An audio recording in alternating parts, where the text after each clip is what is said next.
Egg fry எப்படி செய்யலாம் வாங்க பார்க்கலாம். எண்ணெய் ஊற்றிக்கோங்க. தேவையான அளவுல போட்டுக்கலாம்.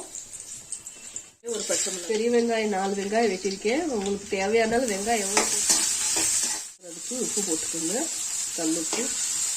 இது ரொம்பலாம் வெங்காயம் வதங்க வேணாம், சும்மா லைட்டாக வதங்கினாலே போதும். வெங்காயம் ரொம்ப வதங்க ஊற்றிக்கலாம். 4 முட்டை ஊற்றிக்கலாம். ஏழாவது முட்டை போட்டுக்கலாம். இது நான் 2 பேருக்கு தான் செய்கிறேன். நல்லா வதங்கிடுச்சு, இன்னும் வதங்கணும். இவ்வளோ வதங்கின உடனே சிக்கன் பொடினா போட்டுக்கோங்க, நல்லா இருக்கும் டேஸ்டா. நான் ஒரு பாக்கெட் போடுறேன். 5 ரூபா பாக்கெட்டு தான், ரொம்பலாம் இருக்காது, ஒரு 2 ஸ்பூன் தான் இருக்கும். மஞ்சப்பொடி போட்டுக்கோங்க. இல்லை அதே காரம் போதுனாங்கன்னு 1-2 இடிச்சுக்கோங்க. மிளகு பொடி இருந்தாலும் போட்டுக்கோங்க. நான் அப்பப்போ இடிச்சு போடுவேன், நல்லா டேஸ்டா இருக்கும். கொஞ்சம் கொஞ்சமாக இடிச்சு போட்டோம்ல, அந்த மிளகு பொடி எடுத்து போட்டுக்கோங்க.